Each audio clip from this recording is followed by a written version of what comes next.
Thank you very much for joining us this hour to our very first story now. And defeated New Patriotic Party parliamentary aspirant in the Clotte College constituency, Philip Addison, faces suspension from the party following his legal suit challenging the outcome of the primaries in the area. Constituency Vice Chair of the party, Alhaji Aliyu Kabi, says the party will initiate disciplinary processes against Mr. Philip Addison for taking the issue to court. Per our party, per the rules and regulations guiding this very election that they are challenging, we have it there clear that you cannot challenge the decision of the National Appeals Committee outside what they have given. You know, they contradicted by taking us to the Accra Fast.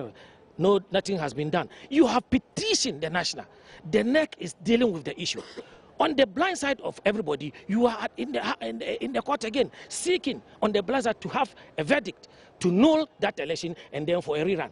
Why are you doing that? Don't Nia and regard the National Party again? You'll be initiating disciplinary process again? Yes, per the party's constitution. We have to take it up. Now that we have in the court, we are going to take up the matter.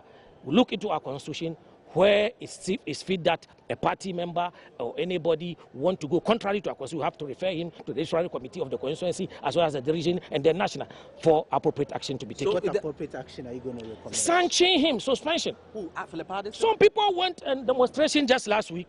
They were suspended. Don't you have 21 people, 22 people suspended by the party because they have gone contrary to the party's decision? Just last week. So exactly. And I'm saying he has gone contrary in this one. Nia J and Philip Addison. So they have gone contrary. They could be suspended. I told you in the rules and regulation of the nomination for that they have been given and they vote and they have it. It is there that the National Appeals Committee's decision is final and cannot be challenged by anybody. And here in this case, even we went outside and Accra Fire House. That is the first omission. And then we are here again. When you have a case, you have petitioned the party, and they are even looking into the issue. You are now here seeking to do somersault and then come descend on the party, and then the person concerned, without even informing him and then making a party. What are you afraid? If you know you are doing the right thing, put everybody together and let's face it. I am saying the party has decided on 2nd of August, and that is what will happen, and I wish the court will allow it to remain as such. But as for the sanctions, we are going to spark it from now, and then we see where it ended. Do you think that, and are you concerned these developments could affect the party's fortunes in the I am concerned. You can see the boy is being tortured. He has been tortured from the primaries up to date. Why are you doing this deliberately? The constituency has decided on Nino Inoti. Yours will come. You should learn from our leader, Nana Adudankwa Akufo-Addo. He lost twice. He went to the court. He lost. He said, yes, I've lost, even though I have issues, but for the sake of the nation. Why Philip Addison, they cannot do it for the sake of the party and the constituency, so that we can move forward and then come next time to fight a good fight. Now you have fight and you have lost. Nino is the winner. But lawyer for Mr. Philip Addison, Frank Davis, says his client is not perturbed by the threats of suspension coming from the party. According to him, Mr. Addison has done nothing to contravene the party's constitution. Therefore, threats of his suspension remain hollow. I don't know what is in his mind. I don't know what Philip Addison has done, which offends so much against the constitution of the NPP, for which disciplinary action will be taken against him, and for that matter, a suspension. I don't know. Whatever is in their contemplation, I wouldn't know. Well, they say that he's not yet exhausted the internal processes of the party. This is a matter that the party has set a committee, FF Anto is on that committee and all that. He's yet to exhaust the processes, and he's already in court. Maybe they should go and read the writ. You see, you don't just talk in a vacuum. They should go and read the writ. And they should appreciate that Philip Addison is not only a parliamentary aspirant, he's a very senior lawyer, okay? So they should go and read the writ. Then they can come back with these pronouncements. I wouldn't want to delve in into those matters. They can do whatever they think is proper for them to do. But so far as I'm concerned, we are in court and we are in court properly. And so certainly Mr. Addison is not perturbed by this. Certainly it's a threat. It's not perturbed. That's what you're saying is a threat. A threat can be empty, hollow. People make all kinds of threats every day. What matters is the fruition. He's not. I don't think he's perturbed. Let's stay with the NPP, and the suspended national chairman of the party, Mr. Paul Awentemi Afoko, is heading to court on Friday to seek redress over his suspension. Now, according to him, his decision is to uphold the party's constitution. Mr. Afoko was suspended by the NPP's National Executive Committee over alleged misconduct and a breach of the party's constitution, a decision which was recently upheld by the party's National Council. But Mr. Afoko, in an interview with the Daily Graphic, said he is going to court to challenge the legality of the council's decision and to protect the party's constitution, as he swore to do when he was elected by delegates of the party. Meanwhile, former President John Ejekum Kufuor says the only way out of the New Patriotic Party's chaotic state is dialogue. President Kufuor also reacted to suggestions that he walked out of the party's National Executive Committee meeting last week. He was speaking on the sidelines of a book launch in Accra. We are talking. The way forward is dialoguing, not taking cudgels, and I didn't step out.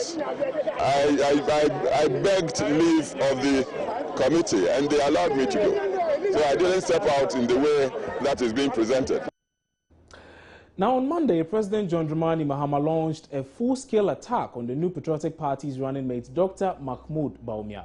Now, according to President Mahama, the persistent touts by Dr. Bawumia and other communicators in the NPP describing himself and his government as incompetent are baseless and lack merit. He said the persistent insults and attacks on him will not distract him from carrying out his duties as president, adding that he will live up to the mandate given him by the people of Ghana. I have been the most insulted. Indeed, I think my government has been the most insulted government in the history of this country. And every day you listen to the radio and personal invectives and insults are rained on my person. But like I said, those things are not going to distract me. I have a job to do.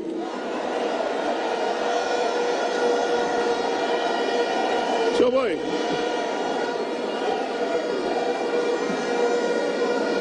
I was given a mandate by the people of Ghana, and I'm not going to let those useless insults distract me from that mandate. Choboy, but I'm not surprised. I'm not surprised. If you see what your enemy will do to themselves, then you can guess what they will do to you if they get you. Choboy, the other day I received an audio recording on my WhatsApp, and I opened it and listened to it. Indeed, I felt so sad. I felt sad. I mean, no cultured person should ever do what the woman who was talking on that audio did, Auntie B or whatever her name is, insulting the former president of this country. I mean, it's unacceptable. I don't know how many of you have heard that audio recording. It's unacceptable. And I felt sad for President Kufuor.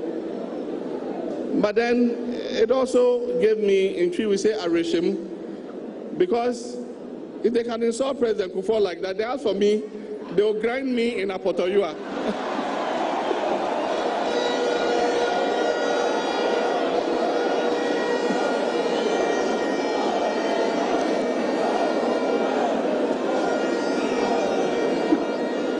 Don't grind me in Apotoyua. They've told all their communicators, anytime you mention Mahama or NDC, say incompetent. And so you hear Bawumia and Co say incompetent Mahama administration, incompetent. You've never held any responsibility anywhere near presidency before. Well, in an interview with Joy News earlier today, a political science lecturer at the Kwame Nkrumah University of Science and Technology, Dr. Richard Amwakoba, says he does not see the use of incompetence by Dr. Bawumia as an insult on the president's person. He says incompetence is more of an assessment. That's an insult. Right. It's his assessment of your performance. Now, if you think the assessment is not fair, now come and point things out to him that because of this, why are you still saying I'm incompetent when I've done all these things? Okay. That's it. Right? But you cannot be president and have such thin skin that people say these things and you take it to heart. It looks to me as if the president is getting frustrated. But is that a mark of a good leader, a leader who is unable to stomach criticisms? Well, the problem is this. Once you agree to become president, you are responsible for everything that happens in the country, fair or unfair. Sometimes if it doesn't rain, we will say it's your fault. Yeah. Right? But you don't take it as stride, of course. A reasonable person knows it is not your fault. But those who want to make fun of it will say that it is your fault. Dr. Amakuba also thinks there's a better way of handling the issue rather than head back at Dr. Bawumia on the campaign platform. Going to say, even the choice of words are important. Remember when he went and said that Daniel said, we have what? Dead goat syndrome? You see what has happened? Why would you allow him to use such words? Now they are calling his budget dead goat, and everything is dead goat. He brought it on himself. Now, you called me to talk about this issue we're talking about. Sure. Which means you know there's something wrong with it. Don't you agree? I mean, we wouldn't be talking about it if he said the right thing. Come out, there is government of the people, by the people, for the people. Come out and acknowledge the difficulties we are facing. You can point out some things we are doing to tackle the problem. Don't enumerate, I build this, I build that. No. But when you do that, you are discrediting it. It becomes propaganda. Dr. Makuba, but has he not done all these things? He has come out to tell you. Continue to do it. Continue to do it. You don't do it sometime, and then when you get tired, you stop, and then you start fighting, arguing that people are not being fair to you. They are calling you incompetent. No, you continue to pay the cost. You are a statesman. You are the leader. You cannot behave like the others. Now, if Bawumia becomes president and he turns around and we'll do the same thing, you tell him the same thing. Well, let's stay with the NDC and the upcoming primaries. And the party's national organizer says the party has suspended primaries in some constituencies, including North Tone, where one of the aspirants has gone to court following his disqualification by the party. So far, everything is cool. What we have to do, we've done the vetting, we've had our candidates, we submitted their records to Electoral Commission. Don't forget that this is a kind of mini elections. These have not happened in any part of Africa before. We are the first party to do that in this part of the world. In other countries, they do it like the American system, which they go to. We are doing so. So the Electoral Commission of Ghana is handling this election process. They are the ones who are going to conduct under our supervision. So they are printing the ballots, both the presidential and parliamentary ballots, in all the constituencies where we are going to be voting for parliamentary candidates. So all is set. We've done the necessary security arrangement internally. We have also met the police to inform them where voting will be taking place, so they will also arrange their security to beef up whatever the party is doing internally.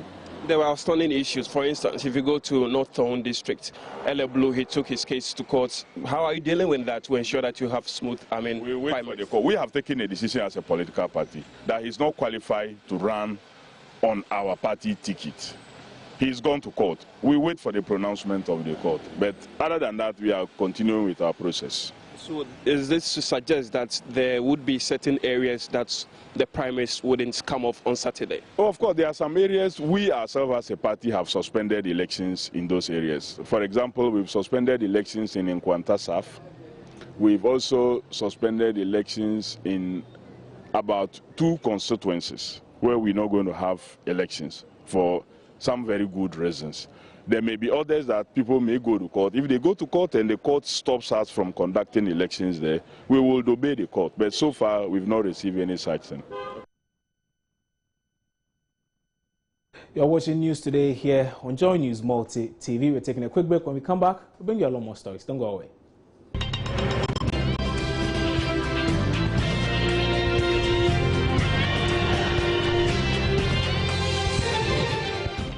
Thank you for staying with us here on News Today. Now, investigative journalist Anas Aremeyaw has advised citizen vigilante Martin Amidu to respect his style of fighting corruption and stop accusing him falsely. Anas said he respects Mr. Amidu's style of fighting corruption and believes that the former Attorney General must accord him same respect. The investigative journalist was reacting to Martin Amidu's attacks on him following his investigations into corruption in the country's judiciary. Anas Anas was speaking exclusively on the Super Morning Show this morning. So first of all, let's answer the straight and simple question. Martin Amidu says you're a government spy. Is that true? Well, first of all, I must be clear about this, that I have a lot of respect for Uncle Martin, and it's not been today, it's been for a very long time. But my point is that you cannot make statements in the vacuum. 3 things he said. 1, I was commissioned by government. I say no. Many government spokespersons have said no. And look, when it comes to this issue of collaborating, I have never been shy of this. I've always been emphatic about collaborations that I've had. Joy, I had collaborations with you. Have you forgotten that we did the abortion doctor together? There are many collaborations. Look, in Sierra Leone, I did a collaboration. In Tanzania, I did a collaboration with Tanzanian government. In Seychelles, in fact, Seychelles, before the collaboration, I was arrested. Then later, we collaborated. We did fantastic work. Now, if I can collaborate in other countries, why cannot? What stops me from collaborating in my own country? Well, Amidu's claim is that if you indeed did collaborate on this story, you would have effectively weakened our government by giving one organ power over another. I don't get it. Even if I did. But in this case, I have not. That's the point I'm making. You understand? I have not. If I did, like I always do, the first thing you see before my documentary is to say that I collaborated with this person and that person. We've done many, and there are many collaborations in the pipeline. So I don't get it. So that's the first point he makes. Now, secondly, he says I've done parliament. I say no. I've shown it to parliamentarians. I said no, uncle. I haven't done it. So you haven't investigated Parliament? Where is it? Where is the parliamentary video? If you say I have shown a video to 75 members of Parliament, I say no, I have not done it. I don't get it. You understand? People are asking, so do you have a parliamentary video? I don't deny or accept those points. Because every good investigator, you never say, how many things don't you have as Joy FM in your pipeline that you are not speaking about? As journalists, this is what we do. We have a lot of things in our pipeline. We know when to release it. We only talk about them when they are ready. Look, my brother, Uncle Martin's thing is really getting interesting. Now, he moves on to a third point that I have.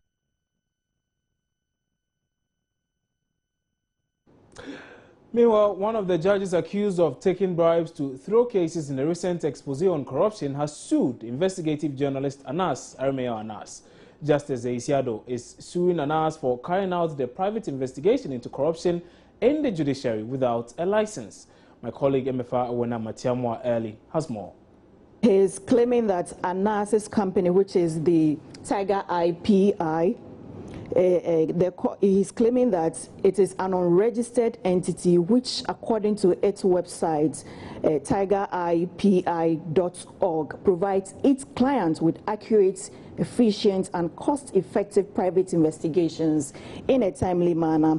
The plaintiff, which is Justice AC Ado, is also claiming that Anas's company is not a legally registered company per a search conducted at the registry of the Registrar General's Department dated 3rd November 2015. It also claims Tiger IPI is not licensed to carry out private investigations under the relevant laws of Ghana, and it is also saying it is he's actually suing the Chief Justice and the Attorney General as well. And for the Chief Justice, it is saying that in her capacity as the Chief Justice, she was actually acting on the instruction of the President. So now what is he asking the court to do? He wants the court to declare that Anas's company, Tiger IPI, has no capacity to file a petition for his removal. That is Justice A.C. Ado. To to seek his removal from office owing to the fact that the ANAS is not a registered entity and therefore has no legal personality to be able to do that. He also wants the court to declare that Tiger IPR is not licensed to carry out private investigations under the laws of Ghana. And finally, he's also seeking for the court to declare that the transcript, which is the audio-visual recordings, and the transcript which ANAS has made public for some time now, fraudulently and unlawfully obtained by ANAS. In other words, the video and then the transcripts were fraudulently recorded by ANAS. So he wants the court to declare it as such. And then finally, he also wants the court to declare that the allegations contained in the audiovisual recordings and the transcripts remain unproven and do not amount to proof of the commission of any crime by Justice A.C. Addo. Now, 4 royal families are battling for the right to the stool of the Peki paramountcy. According to one of the family members, Togui Brimpong, even though it is the turn of the Amega Kofi family to ascend the stool, they did not go through the right channel, hence paving the way for the 4th family, a Tovuvu family, to claim that stool. The Peki township, however, is calm, with residents going about their normal businesses. Well, joining us live now over the telephone is Ivy Setoje with some more on this developing story. Ivy, can you tell us the situation in Peki as pertains now? Well, Peki Township is very peaceful. Everything is going on normal. People are going with their businesses. Students are in school. Everything is peaceful. When you enter the town, you realize that this is a very peaceful town. And so that is it. I spoke with some of the residents, and they told me that there is peace, there is nothing happening. The only problem is because the 4 royal families, first it was 3, they were fighting over the stool. That's the Amega Kofi family who are supposed to be crowned this time around. The Nyaga Mago family as well. Now, the Atovuvu family now are claiming that they are part of the royal family, one of the royal families, that it is their turn, because years back, because the elder or the one who was supposed to be crowned at that time was not having children, he asked that it goes to other families so that it can come back to him when he has children. And so because it was rotational and the man couldn't get children early enough, and even when he had, the children were very young, so they could not get him crowned at that time. So now this Asobu family are now claiming that it is their turn, and the Amega Kofi family are also claiming that it is their turn. According to the Togbi Brempo, it is the turn of Amega Kofi family. But apart from all these things, there is an injunction at the regional House of Chiefs, and they are waiting for the regional House of Chiefs, the president, to come to have a meeting with them so that everything can go on well. So apart from that, everything is peaceful. The town is very peaceful. Many thanks for that update, Ivy Setoji. And Ivy Setoji gave us a live report from Peki in the Volta region. Now, health professionals are calling on government to develop and adopt a strategic action plan policy to address the alarming rate of death among babies, especially preterms. Now, as the world marks Prematurity Day today, the experts are calling for a cost-effective plan to address the situation. A preterm birth is when a baby is born alive before 37 weeks of pregnancy. Despite a 20% reduction in mortality rates among children under age 5 between 2008 and 2014, as many as 30,000 newborns die annually before the first month of their lives. Health experts say the death of these babies can be prevented with timely and cost-effective interventions. Though very difficult for most families to deal with, others such as Mabel Saki has managed to give her first child a second chance to live. What was your first reaction when you saw your baby? I was frightened, and I was asking myself what happened, and I don't know, but I wept, to be honest. When I saw my baby, I wept for a while, and one of the nurses took me out and spoke to me, told me I should see there are lots of them. It's all about prayers and cooperation with the doctors and then the nurses. She will survive because she was so sick. I saw her with so many tubes, and it was not easy. At 1 month, is she your first child? Yeah, she's my first child, and she came out 6 months, 2 weeks. I don't know what happened, but all of a sudden, I felt all the water around the baby was gone, and they asked, and the baby wanted to come. So I delivered myself. No cesarean section. I labored from morning till evening, and I delivered myself. At a point, the doctor told me I should forget about the baby because such babies can't survive. They don't survive. But then I know I serve a living God.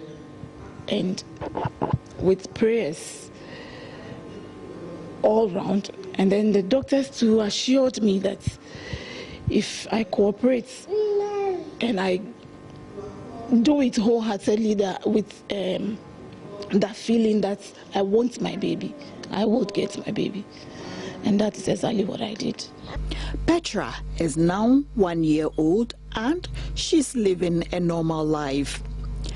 Unlike the Sakis, some mothers, due to financial challenge and social misconception, choose to abandon their babies at the hospitals. These babies are later handed over to the Social Welfare Department. In the light of this worrying trend, head of the Neonatal Intensive Care Unit of the Kolebu Teaching Hospital, Dr. Emmanuel Saki, is advocating a sustainable health insurance policy for pregnant women. To improve survival, which is what will allow us to give them greater hope, then we need to resource the service better. So it means that the central government has to put in more money into the service, and because the economy, is not growing, and because the proportion of funds that are coming to healthcare is not increasing, then it's very difficult to see where the improvement is going to come from, which is why we're beginning to talk, that's why I'm talking about individuals who are involved, putting in some money as insurance, which will then multiply the benefit for them.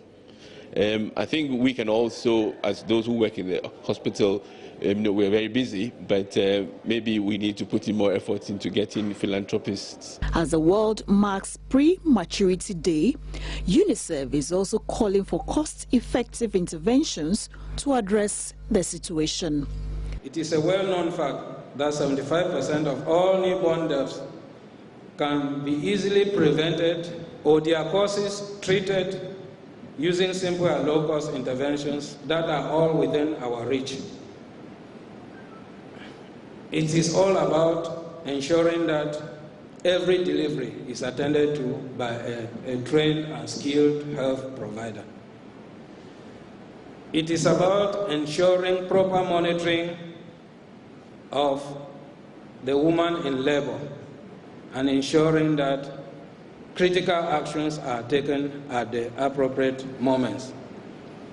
It is about ensuring that every newborn who comes to this world is quickly and appropriately resuscitated. It is also about ensuring that every preterm newborn is protected from temperature fluctuation. And here we have the kangaroo mother care technique, which is low cost and very effective. November 17 is World Prematurity Awareness Day, a day set aside to honor the million babies who die each year from being born before their due dates, along with 12 million others who struggle to survive.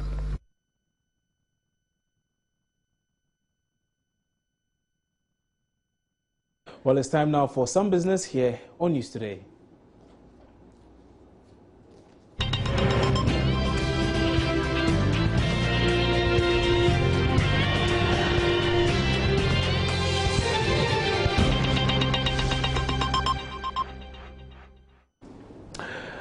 Now, an economist at the Kwame Nkrumah University of Science and Technology, Mrs. Grace Ofori-Abebrese, has attributed the failure of the agricultural sector to tough International Monetary Fund conditionalities. According to her, a directive by the Washington-based lender to government against allocating funds to the agri sector is the cause of the sector's abysmal performance. Grace Ofori-Abebrese said it will be very difficult for the government to overspend against the IMF's directive, so the government will not resource the sector. Mrs. Ofori-Abebrese, who is a senior lecturer at the KNUST's Department of Economics, was speaking on Monday on Adum FM's Burning Issues program hosted by Fia Pokwa, presenting the 2016 budget statement to Parliament. Finance Minister said Tekwe announced that the agri sector grew by 0.04% this year, a figure some analysts have condemned as too low. According to Mrs. Ofori-Abebrese, next year will be a challenging year for the sector because government will continue to ignore the sector.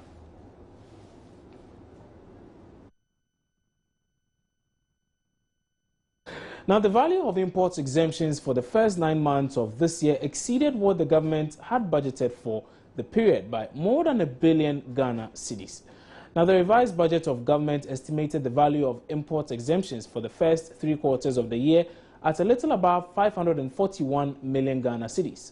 However, provisional figures from the Finance Ministry show that as of the end of September this year, the value of import exemptions had ballooned to 1.6 billion cedis. More troublingly, government estimated in the revised budget for this year that taxes on goods exempted from the payment of customs import duties for the entire year will be 753 million cedis. But the Finance Ministry projects that this figure could exceed 2 billion cedis, creating a worrying situation for taxmen, policy analysts, and the country's non-concessional lenders. The International Monetary Fund, the IMF, which is overseeing the implementation of a 3-year extended credit facility program for Ghana, has raised questions about the country's import exemption regime and asked government to overhaul it. Professor Newman Kusi of the Institute of Fiscal Studies, in a paper published by the BNFT last week, also asked government to fix loopholes in the country's revenue system arising from exemptions.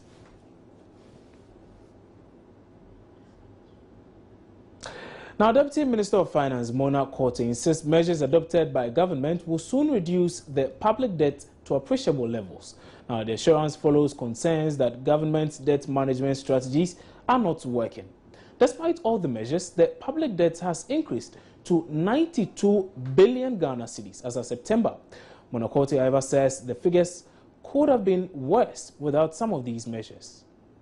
Well, we will need funds to continue to do the work that government has to do to deliver on projects and so forth. So we will need that additional 500 million at some point. But of course, we will be careful the terms upon which we do it and the costs of it. The last one that we did, although the price seemed high, we got a 15-year tenor. That in itself was a great achievement. So the price may not have been that great, but the tenor of 15 years was great.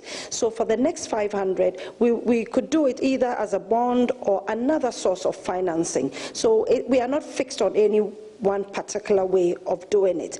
In terms of interest rates, it's a matter of negotiations. This one was high, but we know that the interest rates in the US is coming from a very low level, so it's not as if it's shooting high up, but we'll be able to negotiate. Now, the sinking fund, which we have in place, which is a debt service reserve account, basically, it's an account where you voluntarily put money in there towards debt servicing. That alone gives a lot of confidence and comfort to lenders. And therefore, when you have such structures in place, they are able to give you loans at fairly reasonable prices, sometimes below market. So we are putting in all the structures to make sure that lenders gain confidence in our economy and what we are doing with respect to debt management, so we can get money at better rates. Well, that's it for business. Benedict also is standing by with the very latest in sports.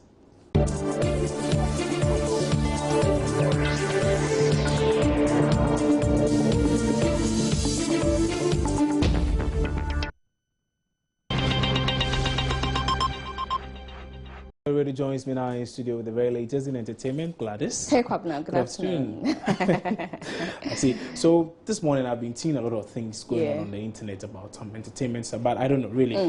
What do we have today?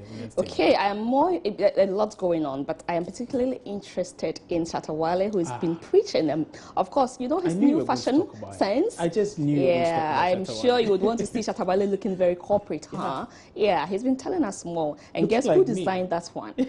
Well, but let's first talk about the charity ball, the fundraising ball that seeks to support premature babies. There was that ball, and Two-Face was the headline artist. And, well, they held that at Alisa Hotel, and they've been telling us more about what they intend to make of the little angels, little big angels, actually, that support the children, really, who are born prematurely. So we can listen to Little Angels telling us more about what they intend to do. Two-Face has been an ambassador, celebrity ambassador for Little Big Souls for the last 6 years. He's been with us in supporting our work from Nigeria and Ghana. He was actually in Ghana for our launch and actually performed at our launch. He's been on our walks, he's been on all kinds of platforms that we do. So he supports us actively. So it was a natural choice. This is the 4th edition. And remember, our objective is twofold. It's awareness, so it's creating awareness. November is Prematurity Awareness Month, and it's one of our awareness activities. Raising funds is the second objective. And we also connect with people, and it becomes a lifetime commitment. So it's not about the nights per se. Of course, we have an objective for the nights, and it's always, you know, hearts coming together to meet that objective for us. Let's now talk about corporate Shatta, who went a bit preachy when we caught up with him during the Foresight Music Video Awards. Also told us what informed his outfit for the occasion and who was behind that design. Well, you know, I'd say my wife designed this whole thing for me. Diamond styling. That's my wife. She's in there, and I think she's good. And you know, I told her I wanted to be corporate this time, and I think she's just trying to put me on the map, you know, so I think I'm looking good today, yeah. You were trying to go corporate? No, I'm trying to go corporate. I'm a corporate guy. Stop saying that. All right, so are these real gold? Yeah, you know, this real gold, this is about 16 karat, you know, I bought in America, and a couple of them, you know, but, you know, we're just trying to live life. I'm a Christian. I love God so much. He's always close to my heart, you know. And he's a person that brings stuff like this. This is nothing in front of God. It's just one of his miracles in life. And, you know, human beings love things that are nice. So I believe when you ask him what is nice, he's going to give it to you. So I believe my hard work brought me this, you know. And it's not only this, you know, I put my other card there, you know, Shatta 1, Shatta 2. Right, so I love his 16 karat gold, really. No comment. No comment, but so corporate Shatta is married after all? Yeah, I never knew. His wife designed those diamonds and all. Right. You already cracking your ribs. I don't want to go. No, let me just get out here. Talk about that. But yeah, thank you very much for entertainment. I was glad this was bringing us the very latest in entertainment, and I bet you I want to see that 16 karat gold over there. But that's it for entertainment. We'll bring you the closing headlines when we are done. So that's how we wrap up news today here on Joy News Multi TV. My name is Kwabna Chenche Hineboatin. For more news, do also log on to myjoyonline.com. Enjoy the rest of our bulletins.